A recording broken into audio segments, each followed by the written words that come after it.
See, I was in a joke there because the film's called Mute. I was just being quiet.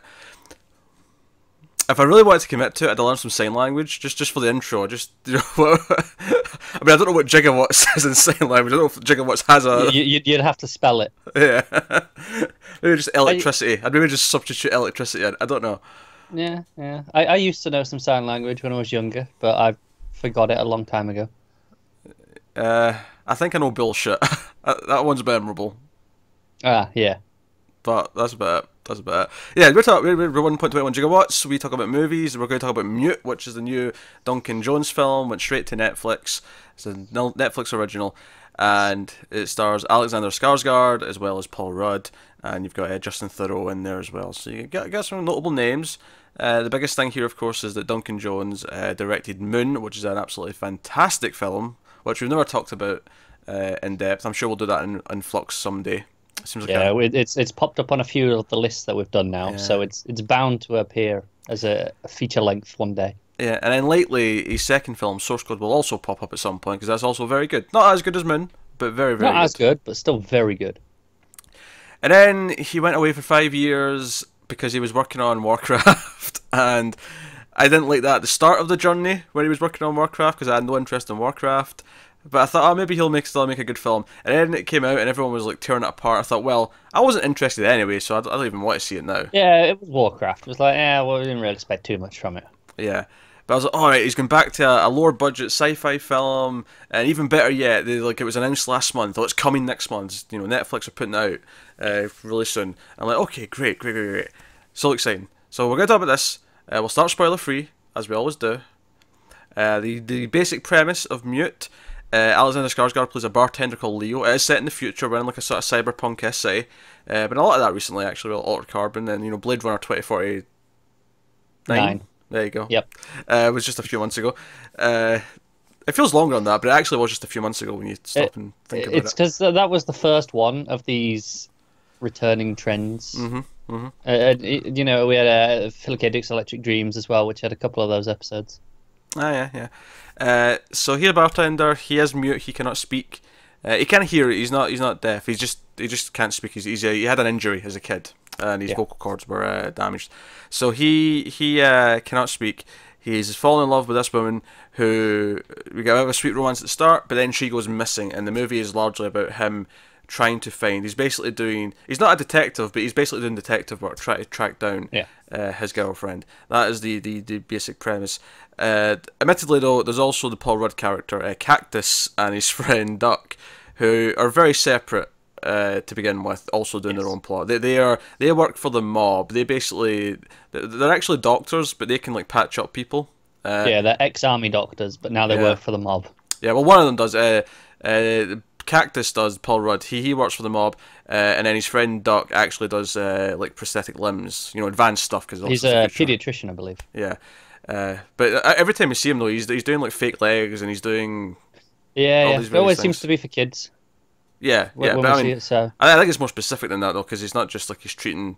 No, you're right. Yeah, it's all because he's even got that big device in his office, which is like the Omni treadmill for testing their speed. Yeah, and stuff. no, you're right. So it's a very specific field. So that's your general kind of what's going on, and I think anything more than that would probably be diving into spoiler territory. So I guess I'll ask the question. And again, we love Moon, fantastic. Yeah. How did you feel about Mute? Oh, I hated it. It was awful. I think it's atrocious. So it's funny, I did not know the consensus before I watched it, and afterwards I thought, I'm going to Rotten Tomatoes, I want to see what it's at Rotten Tomatoes. There's not been a lot of reviews, admittedly, but what there have been, it's at like 6%. Oh really? I thought it was me being weird for something, or maybe, but no, okay. Honestly, I thought I was going to come in here possibly being the more negative one. It turns out I'm the more positive one, and I'm not that positive. I'm just not quite at hate. Oh, give it time. I'm not quite at hate. Let me change your mind. You might change my mind. As it stands, I think there's some ideas I really like. There's some moments I really like. Clint Mansell's got a great score because he's Clint Mansell. Yeah, best part of the movie. But yeah, there's a couple of really nice, sweet moments that I enjoyed. but it is a goddamn mess. The two plots that are going side by side feel so far apart that it feels like I don't know why we're cutting to the other one. And then it's almost to the point where there'll be scenes with Cactus and Duck that go on for so long that I'll forget, oh yeah, the movie's about the mute guy trying to find his girlfriend. Yeah, it's weird. It's like they do intersect at points, but when they do, it kind of feels like, oh, I guess these should intersect. And then when the movie ties them together in the second half, which you know it's eventually going to do, it has to, otherwise what's the point of having both stories? It feels like such a forced thing. It just doesn't. It just clashes. It feels like two separate movies, and they went, oh shit, these need to connect. And then there's an entire subplot, which we'll save for spoiler territory, but I don't know why it's in the movie. I think I know exactly which one you're going on. It is the most questionable representation of a condition that I may have seen in a film. Yeah, to put it mildly. With some really absurd moments within. Yeah. We'll get to that again in spoilers. And obviously, I'm heartbroken. I'm disappointed. I'm crushed. I was like, Duncan Jones is back. He's doing a sci-fi movie. I like the premise. I like the idea of a mute main character for a number of reasons. And he's fine. Like the mute main's character's fine. He's got like a weird like. They have the whole Amish backstory for him, which is fine in the sense that it's a plot device as to why, because they can fix his vocal cords. They've got the technology to fix it, but because of his mother's beliefs, it doesn't happen, right? That's kind of like, oh, that's why he's Amish. But I thought when the movie starts with an Amish proverb on the screen, I thought, oh, we're going to be delving into his past and like how he clashes with the modern world, and there's like none of it. That's okay. Some of my problems in a nutshell. This could take place in present day. There is nothing in this that uses the setting. That was a separate single thing. Yeah, that was a separate complaint I was going to get to. Is it? Yeah. There's no reason why. I delved into that with the Amish thing because it's like, well, that okay, so they're avoiding technology, but it's not just him that's avoiding technology. The whole movie just avoids it. Yeah, the whole movie avoids it. I do like the idea of delivery services that will deliver your food no matter where you are because it'll just track your phone. That seems nice. That's a nice idea. I'll take it. That's like the most, like tech thing that we get in the movie. I think there's one thing at the end, debatably. Okay, fair enough, but yeah, there's a plot thing at the end that does use technology. So, but if that's the justification, it didn't have to be cyberpunk. It could be set in the near future where this is just the new tech. Oh, easily. It's not that, unbelievable, is it? It's cyberpunk because it wants to look at cyberpunk. And can I just say, I love cyberpunk worlds. I love the look of those cities. I love that setting. And why is it that almost every movie or TV show that has that setting is so plodding? It's always really slow and moody. I'll tell you what it is. It's because they went, oh, look how nice this looks. And then they go, well, we don't really need to do anything with it. It's just, the people are going to come because they like the aesthetic.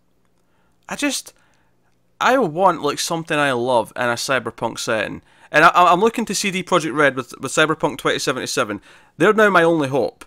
Because I didn't love Blade Runner 2049. It's better than the first one. I didn't outright love it, though. I know some people do. I did, to be fair. But it has a tiny smidge of one character problem, but... I did think it was overlong. I did feel the pacing and the slowness of it. But it definitely was better than the original.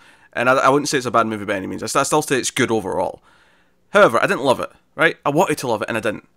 Altered Carbon, I wanted to love it, and I didn't. Plodding, mind-numbing, speech exposition of, let's talk philosophy and narrate like a noir detective, except every single line of dialogue is just goopity pish that coming from nowhere. That's something we say about this. No narration. Well, you can't. which is no. Here's a point. Why? If you can answer me this, I will give the movie an extra point at the end. Okay. Why is he mute? Because the main theme of the film is alienation. He is alienated from the world because, and we see multiple times in the film, he tries to interact with technology that only works with voice recognition. It's part of him being alienated, which, I mean, even without the voice recognition technology, that would still be the main theme because all the three main characters are alienated in some way.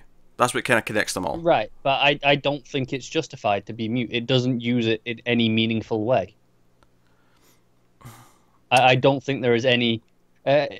anything that it gains by doing that. And Especially when it doubles up with the Amish thing. It's either or, I suppose, for the I, li- alienation. I like the mute thing more than the Amish thing, so I'll defend it in that sense. That I just think it's a killer idea.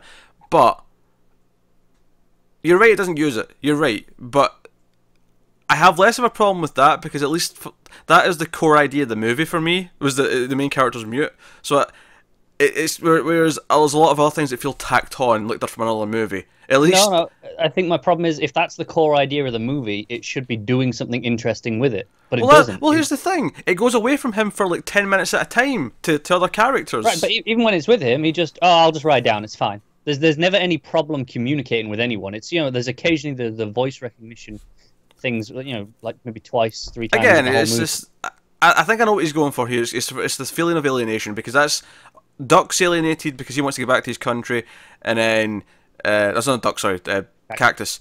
Duck is alienated for reasons we can't talk about for spoilers, but he is definitely in a minority of some sort. So they're all alienated. I think that's what the point was. I think that the theme of the movie was meant to be alienation, where everyone feels like that. I'll admit that it doesn't really do anything with it, but that's the least of my problems. I have way more problems with it not needing to be set in the future, because like they do nothing with the fact that it's cyberpunk. Nothing. Not a thing. It's really frustrating. But even just on the mute thing, the only time where it's like, oh, they could do something with it at the end there, like where it's like, oh, okay, I can see the moment here with him being mute, where how this has payoff, and then it just doesn't do anything. I'll get into it properly in spoilers, but there's clear moments where I go, oh, this is why they've got him mute, and then it's just forget about that. Yeah, there was never a moment where they really used it. That is a fair complaint, but that is at the bottom of my complaints. I almost don't care about it because there's so much other stuff that's there's so many other problems. I just think it's a big problem when the title of the movie is mute. That's the premise. Is this man is mute. I feel like they should be doing something with that. Yes. More on spoilers. You're debating things but I can't debate properly because we're in spoiler free. Yeah, that's fine. We'll get into it in a bit. So, right. So you got the mismatched plots. You got them tying together, and it just feels like forced. And it does feel forced. Like see when they tied these together and they had the sort of the revelation moment where we get all the quick cuts of everything happening. I was just kind of like, what? Really? This is the solution to this? It was just like, oh, I guess these need to connect now. Yeah, it was weird. And the movie also lasts about 15-20 minutes longer than it needs to. I thought I was at the end, and I checked the time, and there was 20 more minutes, and I'm like, wait, what? Why? What's possible in these 20 more minutes? Yeah. You could cut, honestly, Duck, you could cut that entire character out of this movie, and it would cut off the last 20 minutes for a start, and it would be less problematic. It would take out all the problematic plot. Yeah, it would still be mediocre overall, probably, but it would take away the problematic stuff. Yeah. Oh boy. On top of that, I thought, obviously the three people, the three leads, their acting's great, but that's to be expected from them. Yeah, a lot of the side characters were, not so good. The girlfriend in particular, I thought was pretty rough. Yeah, I mean, I don't think they were doing her any favors because she had really cliched dialogue to spout out. Yeah, she did. Her friend had some awful dialogue at the start. Oh yeah, her friend was a stereotype, flamboyant guy. Number two. Some atrocious dialogue. Yeah, because she has all the. I'll be honest. At one point, I thought they were going to tell us that she was a robot because I thought that was intentional, like the way she was acting. That it was going to be like she's a robot. It didn't do that. But like, because her whole thing is like, oh, he's in love, this really sweet relationship, but she's secretly got ties to like the crime that's going on. She might be a prostitute, and she may have this dark past. Oh, now she's in trouble. He has to go and like hell. Like I don't know. It's funny. Like I say, I don't think I need to do something super like a big plot moment with the fact that he's mute. I didn't necessarily need that. Thematically, it would have been fine for me if it was just a thematic thing, right? That would have been fine for me. However, the plot we get is a mess of things that don't work together and characters that I mean, I think there's characters who are kind of fine on their own to a point.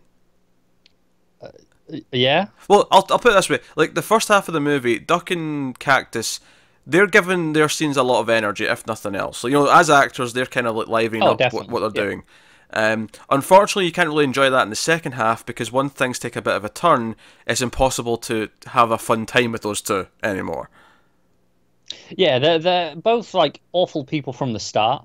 Oh yeah. But like they're kind of like, I like these actors. They're charismatic, even though they're awful. They're still kind of fun to watch. Yeah, they've got this thing where Theroux keeps calling him Babe, and they're not a couple. They're not a gay couple. They just have this humor. I mean, with each other. there's an implication that maybe in the past there was something. Yeah, maybe. I can't remember. I don't recall such an implication, but I'll take your word for it. But he like, it's fine for the first half, but then it goes down this path, and all of a sudden, like, you can't even enjoy the silliness of them anymore because we're going down a very specific plot line. Yep. And it just like I say, there's some genuinely really sweet moments, and I think the idea. Here's the thing, right? So I love a movie, a Korean film called Three Iron.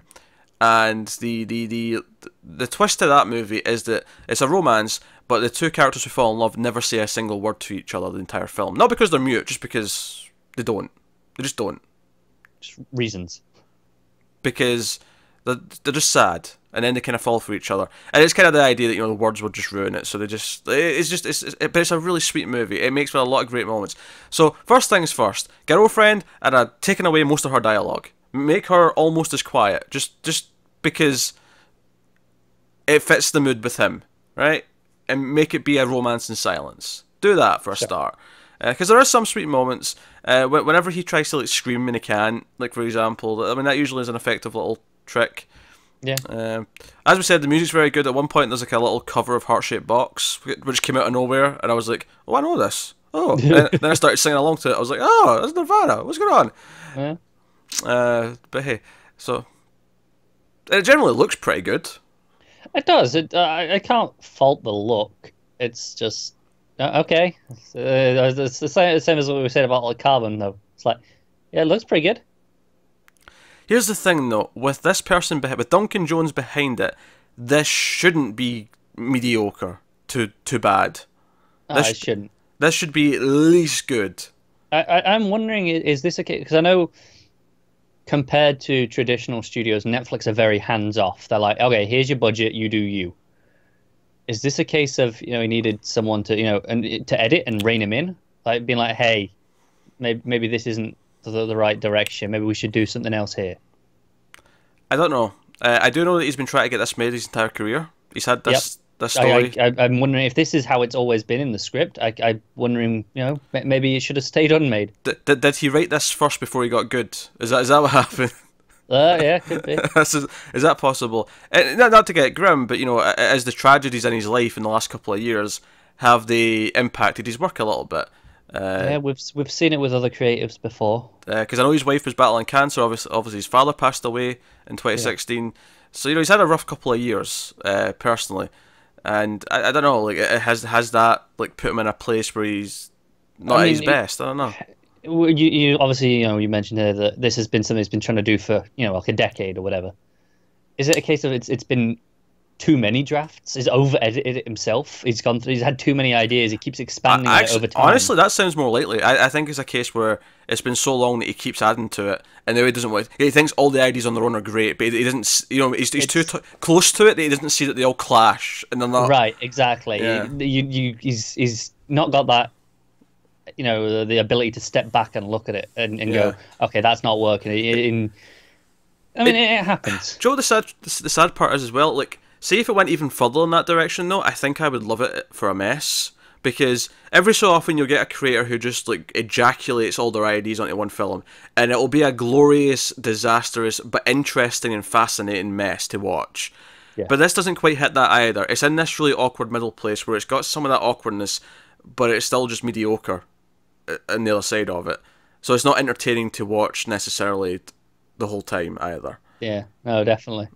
Whereas, you know, if this was, I don't know.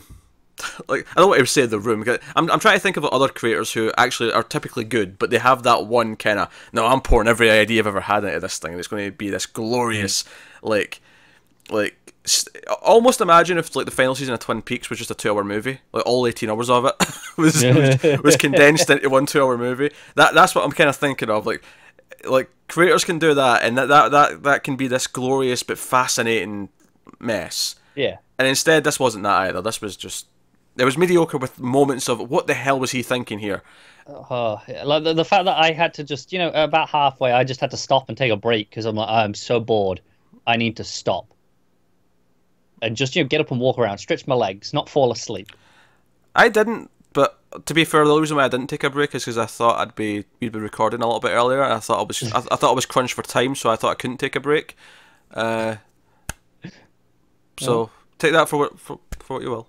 Yeah. Not necessarily by choice that you didn't take a break. I just thought I didn't have time, so all right, that's spoilers. So full spoilers for Mute. Shall we start with the? I mean, it made me smile, but I'm like, did we need the moon reference? Probably not. Like the cameo where this is on TV, it's connecting. This is the same universe as Moon, and we see multiple, Sam Bells at the court hearing. I mean, it made me chuckle, but then afterwards, I'm like, that felt a bit gratuitous. It didn't add anything. It was like, hey, look at this. Yeah. Hey, we got Sam Rockwell for a cameo. Like, I'm sure. Well, yeah, you're probably friends with him now, Duncan. Like, I get. Okay. And he's a name, but he's not super huge that Netflix couldn't go, hey, all right, we'll chuck you a payday for it's only a day's work. Yeah. It would be 20 minutes work if it wasn't for the fact that he was playing like multiple versions in the same scene. Exactly. But it's still it's a day's work. It's a day's work. Yeah. Yeah. So that was a bit gratuitous. But hey, so let's talk about paedophilia. Yep. Okay. We're jumping right in. I'll be honest, it's the most interesting thing, in a bad way, but it's the most interesting thing about the movie. Oh, it's horrendous, but it is interesting, yeah. Like, I don't know how this... So early on, Duck, Justin Theroux's character, who's got this silly blonde hair in the movie, as well does Paul Rudd have this ridiculous big mustache. Theroux is a young Steve Jobs. Yes. And then Paul Rudd has the big porn mustache. Yeah, something to that effect. Early on, he cracks a couple of really awkward jokes about how he likes girls young, right? And it's icky, and it's like, oh man, poor taste. But you think he's just talking about, like, girls who have just turned like 18 and they're at that age. It's a bit weird. He does the Dazed and Confused line, but worse.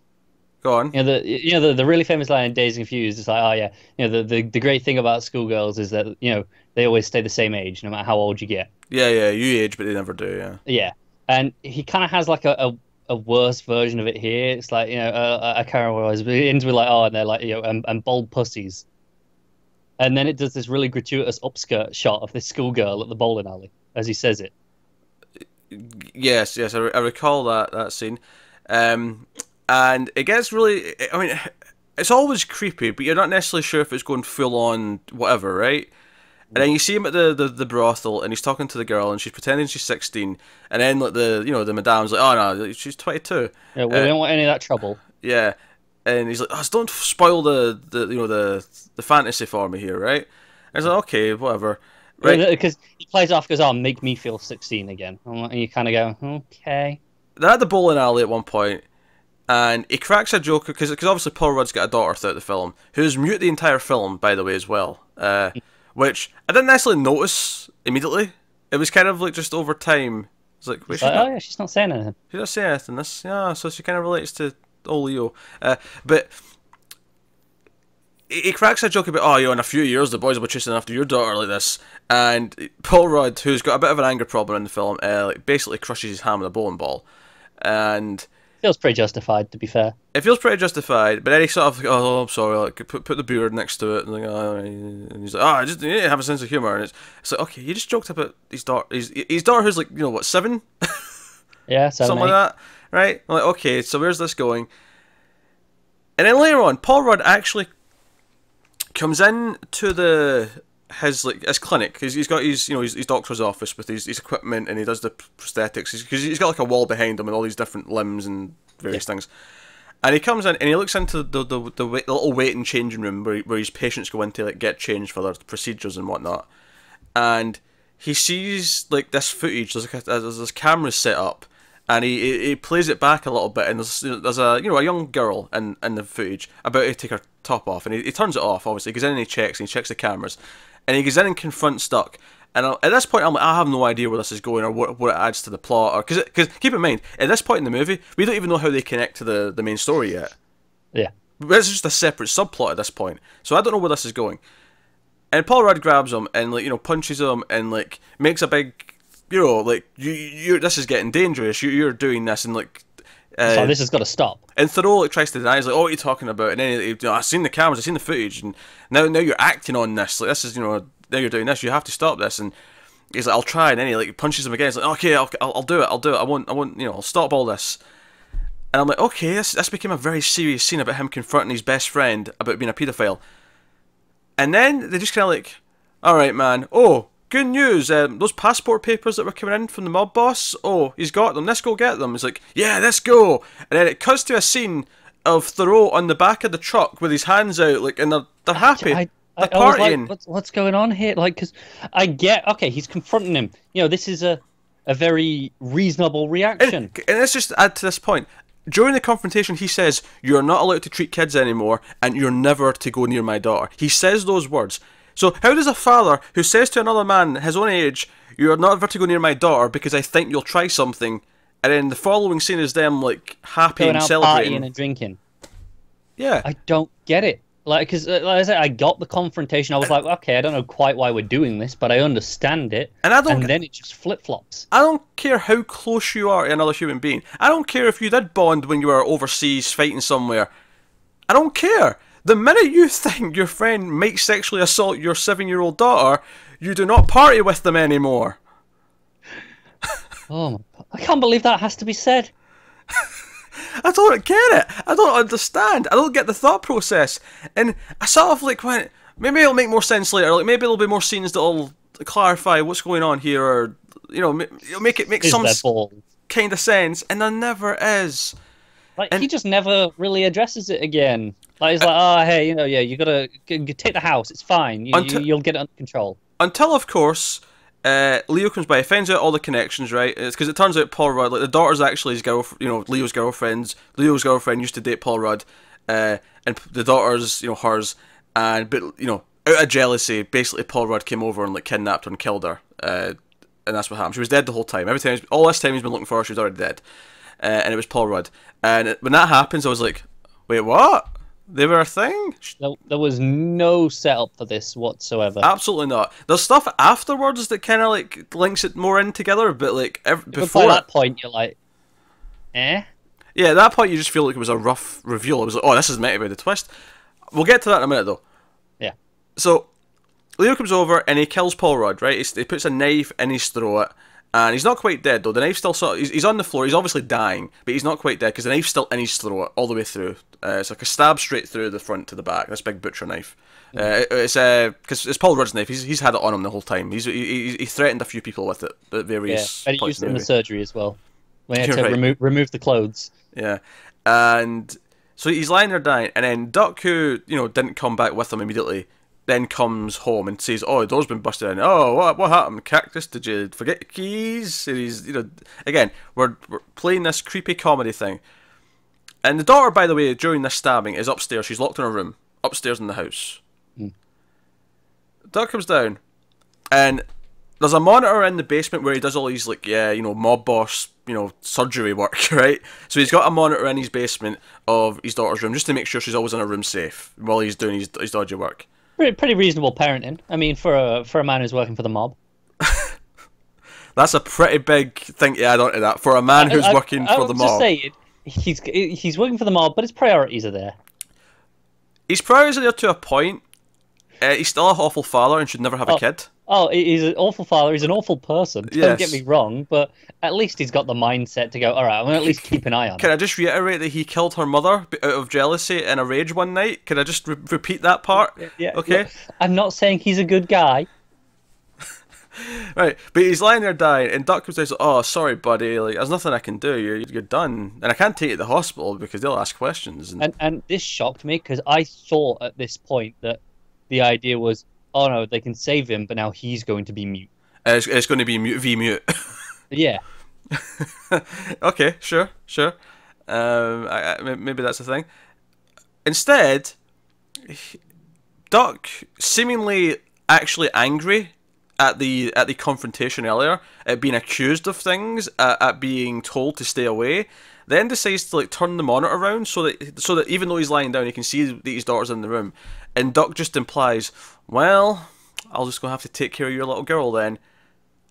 It becomes a threatening act where Paul Rudd's there dying, and his daughter's going to be looked after by someone who's a paedophile. That is the scene. yeah. You have that scene where he goes up and I mean, it's if he wasn't a paedophile, it'd be fine. It'd be he goes up, says hello, says Yeah. it's all Oh yeah. he's clearly like the uncle, so it's like this would be fine. Yeah, he would be the one probably looking after her after this if he wasn't. Right, exactly. If he wasn't Which a is why paedophile. it makes earlier scenes so much worse.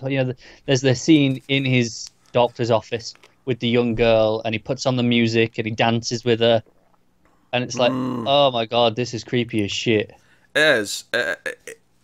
Jesus Christ. I like. And you can see, because the gown, she's got like underwear on under a gown, but it's like flapping open at the back, and you can see him like staring in, like as she's on the treadmill. It's like, what is going on here? What am I watching? So Paul Rudd's dead, and Leo's got the dead body of his girlfriend back, and he's having fond memories, and we do get the silent scream, which I do like that moment because it works, and this is when Heart Shaped Box kind of kicks in. But then Duck comes out and like knocks him out and brings him in, and he actually gives him a voice box. He actually fixes his vocal cords with with the tech. This is the one bit of tech that really gets used in the movie from the future. Where, we can fix this, and give him a voice, and seemingly he does this just because he wants him to apologise. He wants to hear him say the words "I'm sorry" for everything he's done, even though he was mad enough at Paul Rudd that he was actively telling him, "Hey, I'm going to be alone with your daughter. That's what's going to happen now." Yeah, I guess.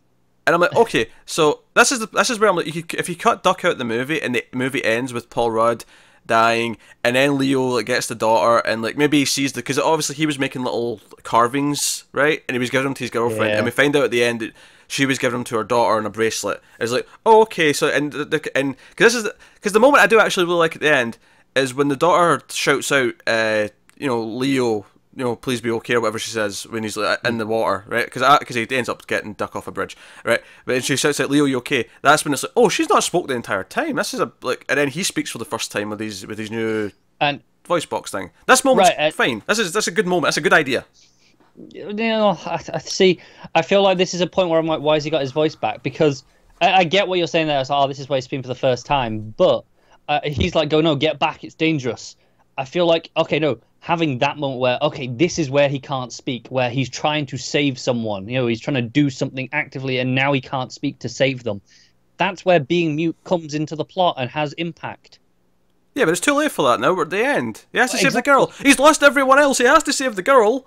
I know, but it's like, okay, but why is... It just makes no sense to me. It's like, this is where the mute thing comes in, and it's, we got rid of that now. No. The moment itself makes complete sense to me. This is the actual... Like, if the rest of the film up until this point had been better, this would be a fantastic moment where she speaks for the first time in the film, then he speaks for the first time in the film, and you get how they're related. Not only just because she was, just kind of choosing to be mute through like fear and anxiety or whatever, and he was actually mute, but through the idea that he was kind of forced into being mute by his parents' beliefs, even though they weren't that bad, they were just Amish, right? But because of what their parents felt, he had this life, and she was like having this pretty rough life because of who her dad was, and now he's going to become the dad, and he'll make it a better life for her because he's lived through a pretty shitty childhood. And I think that's a big part of what the movie's going to be about, especially to the ends with the dedication, for Duncan Jones' loved ones who've passed away, and it says for those who have become parents. So clearly, parenting was a big theme of this. Clearly. Why he chose to put a lot of paedophile stuff into this movie, along with that, baffles my mind. I don't get it. I don't. It just makes no sense to me. And like again, to go back to why is Duck in the movie? It's like, okay, so the motivation for giving him the voice box. I feel like you're going, oh, it's so he can apologize. I mean, that's what they're saying. It's Well, like, that's what I'm not saying I agree. Yeah, I'm no, saying no. that's what in the scene. That's what he's saying to him. Yeah, like why not go? No. Your religious beliefs are like, no, I'm not. You don't want this, so I'm going to punish you by forcing you to take it. You're going to have to live with this piece of technology inside you, even though you don't like technology. That's better. I still think Duck should just be cut. I agree, but I'm saying if he's going to be there, at least have the motivation be good. Here's one part I did kind of like. I kind of liked how no matter every single angle that Leo looks for Nadir, like no matter what he does, every single time he hits a dead end. Like he keeps thinking of new ideas. He goes to like one person, then he finds her address, then he finds like someone he should work for a night, and every single time it ends in a complete dead end. And it's not until he actually finds her mother that he kind of realizes and remembers what happened that night, because he got drugged. Like Paul Rudd, the star of the hit horror sequel Halloween 6: The Curse of Michael Myers. That's where you're going. I just love bringing that up because it's an absolute garbage film, and people know Paul Rudd from so many things, but I like to bring that up. Just a reminder. It's also a sign that the man is barely aged in 20 years, because you go back to that movie and he looks a bit younger, but he's not like. It's. I think what it is, it's one of those. Okay, this is a reminder of humble beginnings. Even people who we associate as these are great actors. They've all got some shit in their repertoire. Yeah. That said, he's taking smaller roles these days as well, but that man. No. Oh. You laughed. You can't take that back. I laughed at the atrociousness of it. I laughed that you had the balls to think that was worth saying. That said, he had a much bigger role in Civil War. No. Come on. This is gold. It's not gold. This is comedy gold. It's not. It's really not. Oh God. So here's something I don't want to ever see again. I don't want to see Justin Theroux with his stupid Steve Jobs haircut eyeing up underage kids. That's what I do not want. Oh man, how much he must have been paid a lot to have done this. Imagine reading this script going, right, okay, you've got to be a paedophile and you've got to be really creepy, and it's not justified for any reason. See, I think that's kind of the appeal, though, almost as an actor. Like, I think partly is, I mean, we don't know what else was in the script. Maybe stuff got cut that made it make more sense, whatever. But I think as an actor, I think the temptation is there to take these really difficult roles where, I'll be a paedophile. Like, that's a really dark. No, I get that, but if you're doing that, you want it to be in a script where it's like, oh no, there's a good reason for this. Sure, maybe he just isn't very good at picking scripts. I don't know. Maybe he needs a better agent. Maybe he does. But like, it's just. Oh my god! And this is the thing. Like, I think I had it focused more on like Leo just try to find his girlfriend, and just like having him try to be a detective, but he can't speak, and just all the problems that would encounter. Like, cut it down to 90 minutes, make it more of a silent film because no one else, like, he's not speaking to anyone the entire time. Like, it was baffling my mind that this was cutting away to a subplot. Like, I never thought that would happen. See when you told me the premise of this, and I saw the trailer even, it never occurred to me for a second that we'd be spending almost as much screen time, if not more, with other characters when he's not even in the scene. That's the thing. I don't even know if I can say he's the lead, because or which one's the main plot and which is the subplot. I mean, I know the him being mute is the main plot because that's what the premise is billed as, but it's the main feel like. For the first 30 minutes, it is the entire opening with him and with Nadir, and sure. Like, it does focus on him for the first 30 minutes. Once it gets past that point, though, it becomes largely the Paul Rudd and Justin Theroux show. Yeah, it's very, very weird. It's a weird structure of a film. It doesn't flow very well. It is at times boring. Other times it's just fascinatingly bizarre. Like, why did they make these choices? Well, I have a question. Why can he fight so well? Like, where did he get all this training? He's a bartender, and he's taking down all these army guys. No problem. What else do the Amish do all day? They learn martial arts. Really? Really? That's what they do, is it? Amish Fu. I don't know how to respond to that. Taekwon Amish. You're running out. Well, forgive me for Amish not neatly fitting into any known martial arts names. It is a bit of an awkward word, isn't it? I can't think of one. I'm trying really How hard. inconsiderate of them. I know, how inconsiderate. Dear. Yeah, but obviously, yeah, the troubled paedophile plot is the most memorable thing for all the wrong reasons. Like, Yeah. it is baffling to me that this was thought to be a good idea, or that it was thought that it added anything to the film, other than cheap, like threat, where you think, oh, he's going to get the daughter, like that. That is and it's really cheap. It feels cheap. You feel kind of dirty when it gets to that point, because you're like, oh, like. Do you know what the worst part is? If you remove him being a paedophile, and they have an argument, confrontation over anything else. Him leaving. He doesn't want him to leave. Sure. His threat of, I'm going to be the one to look after your daughter and I'm not going to raise her the way you would, is still a pretty good threat to a father.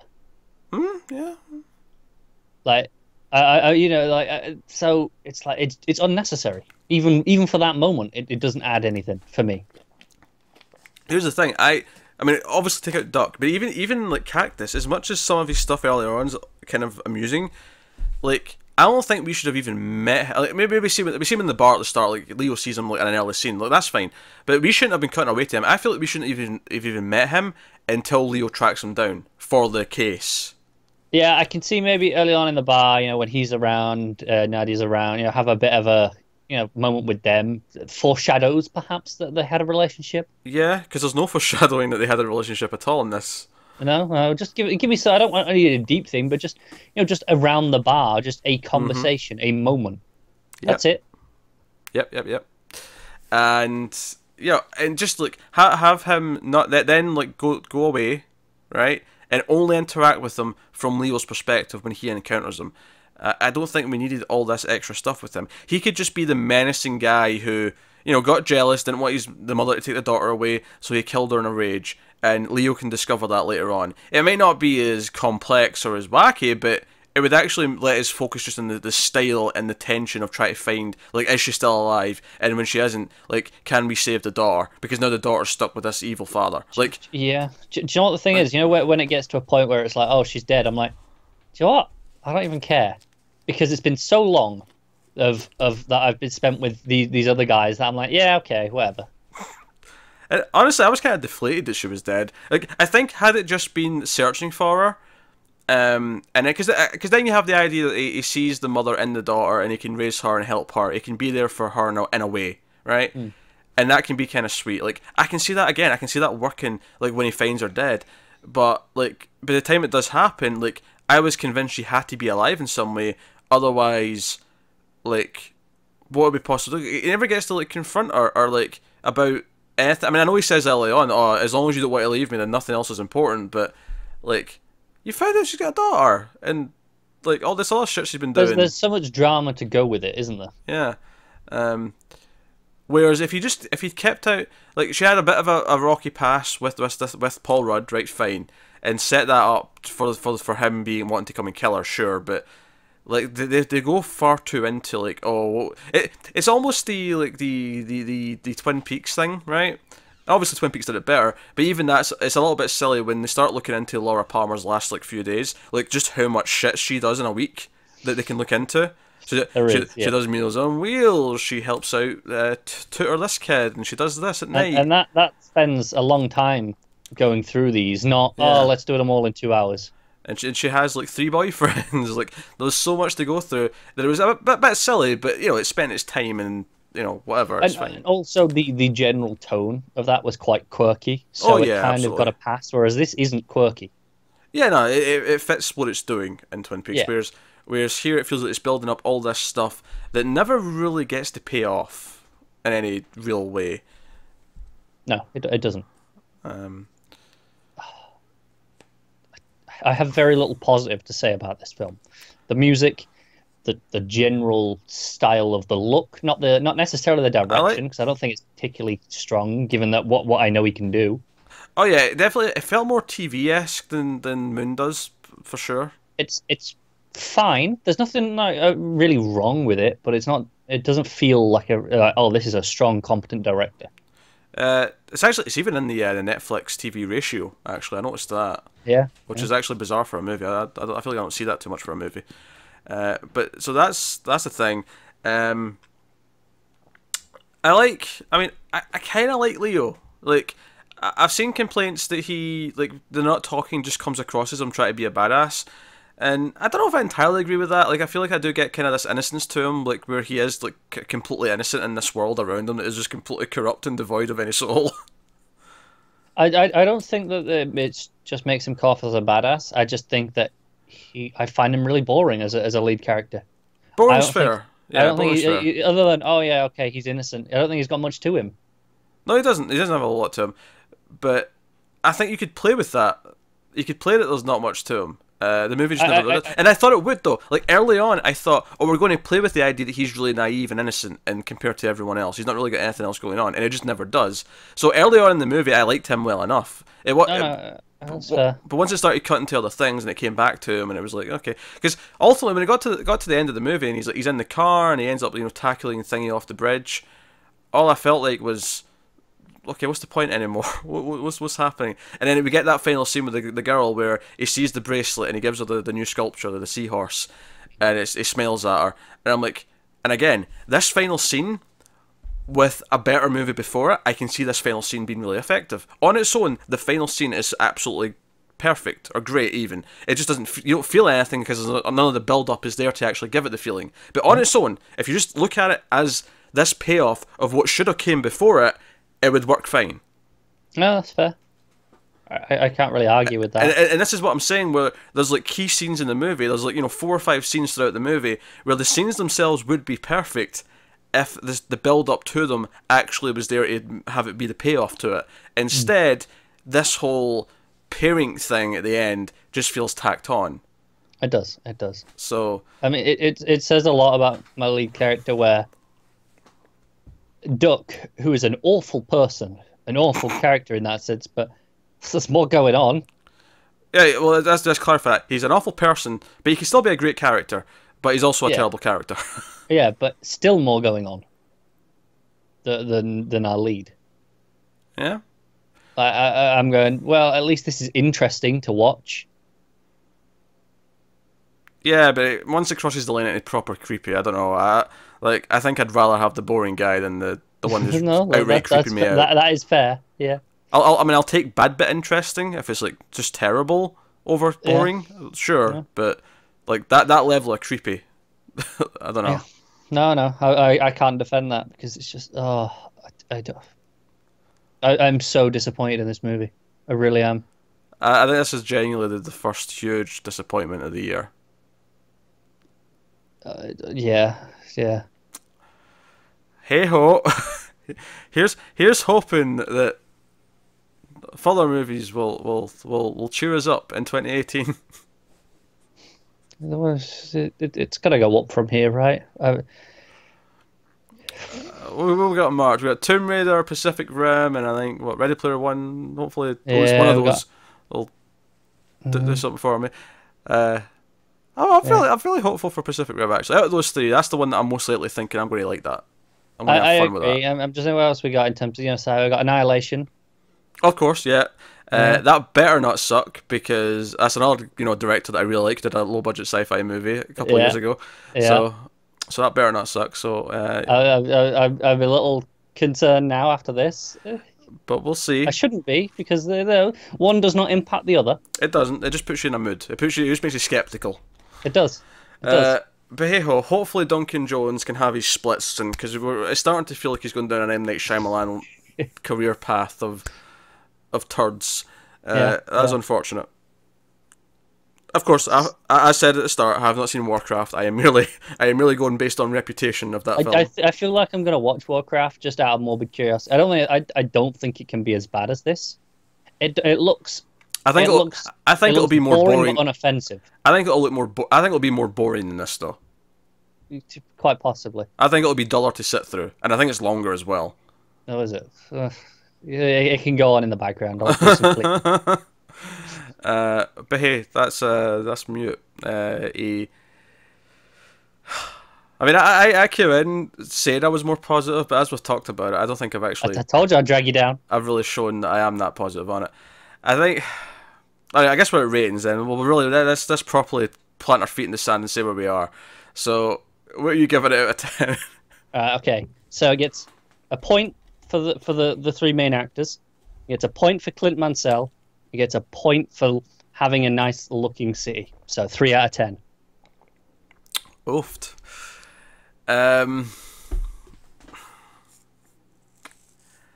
I don't think I can go quite as low as 3. Because, keep in mind, I've given a lot of 3 out of 10s. I do streams after midnight. I've watched a lot of bad horror movies. I know what a 3 out of 10 is. I know what a 1 out of 10 is. I'm not going that far. This is clearly better than a 1. It's too competent in other ways. I mean, obviously not in a script way, but... 4.5. Feels very generous. 4.5, because I think there's the moments I like, there's the ideas I like, the music's good, as we said, got some good actors, and then you've got... See, if you had that, and then it was just mediocre, I'd probably give it like a 5.5, maybe even a 6 at a stretch, but then you add in the problematic paedophile stuff, and it's like, oh no, that's dragging it down. that's going down another I think when 5 is average, I think this is a downright bad movie, like... So I don't. I think it's being so close to 5 is like baffling to me. I disagree that 5's average. I don't think I agree with that. 5 by definition is average. It's in the middle. This is average. Above that is good. Below that is bad. But that's assuming that you rate movies based on the idea that the best movie ever is a 10, the worst movie ever is a 1, and then everything else is scaled henceforth. By definition, 5 is average. I will fight on this. If I look at all the movies I've ever rated, I will guarantee you that it doesn't work out to an average of 5. Well, I know, but all the movies you've rated, you might not work out to an average of 5 because, maybe you watch more bad movies, you watch more movies that you actively like. But as a rule, 5 should be, okay, this is an average movie. That's the benchmark, and then you work from there. Nah, 5 feels more harsh than average. No, that doesn't. I feel like average is more like a 6.5. No. 6. So 5 is like, okay, 5 is average. Don't get me wrong. Don't get me wrong. Okay. Numerically, 5 is average between 1 and 10. I'm not disputing the math of this. I'm saying I don't necessarily think that rating movies or other media necessarily says that 5 is the middle score, in the sense that that's the average of what the media does. It's the middle score in terms of it's middle between good and bad. Well, there you go. So it's okay. This is an average score. So this is, if it's the middle between good and bad, that should be your benchmark. That is okay. If it's not good but it's not bad, that's 5. It's the median. I'll give you median. It's the median score. Median is a type of average. Don't go back to doing maths. All right, fine. The mean is not 5, but the median is 5. That I can't argue with. But me saying at 5 is average, and you going, well, the median, I'm still correct in saying average in that sentence. Look, the point I'm making is that there's too many things that I can see that I like in there to go as low as a 3. I didn't hate it that much. I wasn't pulling my hair out watching it, right? I wasn't at a 3 out of 10. It was bad. Elements of it are downright terrible. But there's moments of hope in there. I can see the real Duncan Jones in there. I can see little flourishes of moments of Duncan Jones, and I want that Duncan Jones. Oh, I want that Duncan Jones too. Just this wasn't it. All right, a 3 and a 4.5. That is, I mean, that's averaging out there to about 3.75, right? Yeah. That's not a good score. That's the mean. Do you think? Do you think coming into this, we were hoping for an average between us of 3.75? We were not. Oh no, I mean. And if you told me it was that average, I would have been hoping that you were like 1 out of 10, and I'd be up somewhere else high, so that it'd be balancing out there. Yeah, if you told me that was the general reception, I'd be like, well, maybe this will be one of those times I don't agree with critics. Nah, if anything, we were on the higher end. I'm seeing lots of 1 stars floating around when I looked afterwards. 2 is a touch too harsh even for me. I mean, but man, this I can't get over the man who made Moon. Shout out this somehow. That's mute. Let us know what you think of the movie in the comments below. And I think the conversation of how Netflix's batting average for movies now seems to be at an absurdly low number. That's a conversation for another day. But that is mute. So let us know what you thought of it in the comments. Like, subscribe, all the usual stuff. Get us on the Twitters at mailed_fuzz for channel updates. If you want to support the channel, head over to patreon.com/mailfuzztv. There'll be a link in the description. And we love you loads if you do that. But that is us. So thank you once again for watching. Keep watching movies. And we'll see you next time.